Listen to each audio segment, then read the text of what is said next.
So as Father Abraham mentioned, this is the solemnity of Peter and Paul. Not just Peter, because we read about him in the gospel, but Peter and Paul. And the fact that the gospel reading today separates all Christians from non-Christians. It has for the last 2,000 years. And what separates us is Peter's words saying, Jesus, you are the Christ, the Son of the living God. That's what makes us Christians and everybody else non-Christians. There are other gods and other religions, but there's only one God who has Jesus as his Son, and that's the Christian religion. So that makes us different from everybody else in the world. So Peter and Paul, it's interesting to note that these two incredibly great men, both of them, without the doubt, being some of the best evangelists that the church has ever known, especially during the early church. Two incredible guys, started off kind of bumpy road.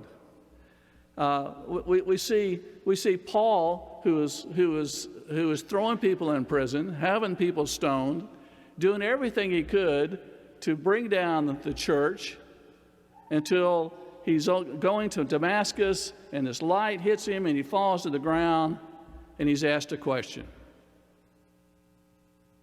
Peter, on the other side, of course, we know, had denied our Lord 3 times, and then he's trying to figure out, who he is and what he's supposed to be doing.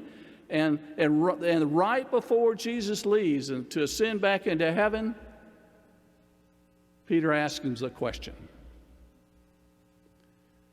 He asks both of these guys a question right before they start in their ministries. Paul, he says, Saul, of course, was Paul's name before he changed it. Saul, why are you persecuting me? In other words, why are you persecuting your church, this church?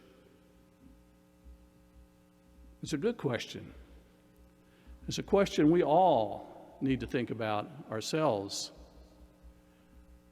How often are we critical of our church? How often are we critical of our pope or our bishop, both who have been handed down to us from the apostles? How often are we critical of our priest? You can be critical of deacons. We don't say anything anyway, but how often do we criticize our church? And our church is given to us by Jesus Christ, by the apostles. The precepts of the church are never wrong. The church is always right. Now, we do have people in the church, and sometimes they make mistakes, and sometimes they don't do right things, but the church is always right. We should never be critical of our church or of our bishop or our pope.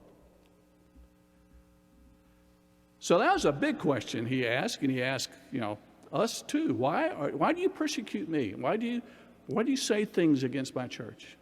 The other question, though, was to Peter, and Peter is on the shore with Jesus, and Jesus is about to ascend into heaven, and Jesus is walking along with Peter. I can just see Jesus with his arm around him, and he whispers in his ear, Peter, do you love me?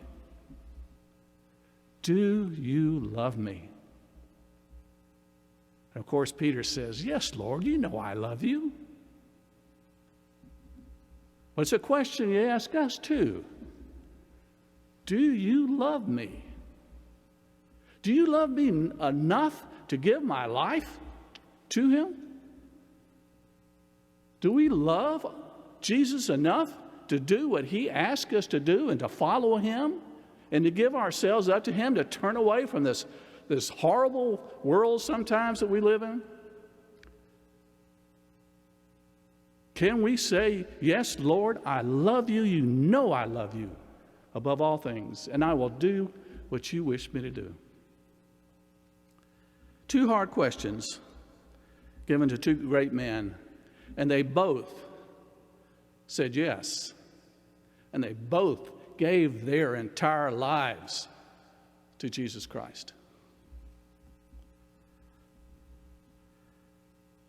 We've had tens of thousands and millions of great women and men in our church over the last 2,000 years who have done the same thing, given themselves to our church.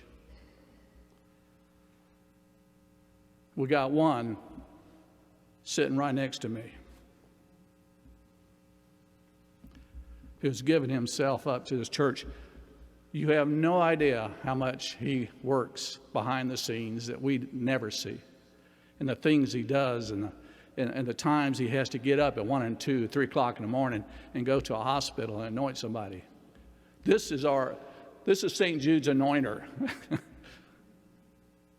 And unfortunately for us, he's leaving. This is his last day at St. Jude, work day.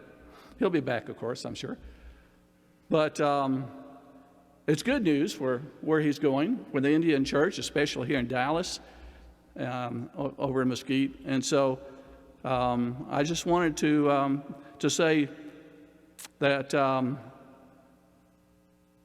we appreciate all you've done, and we can never thank you enough, you and Father Andrew and all priests, for giving your lives to our church, and we thank you from the bottom of our hearts.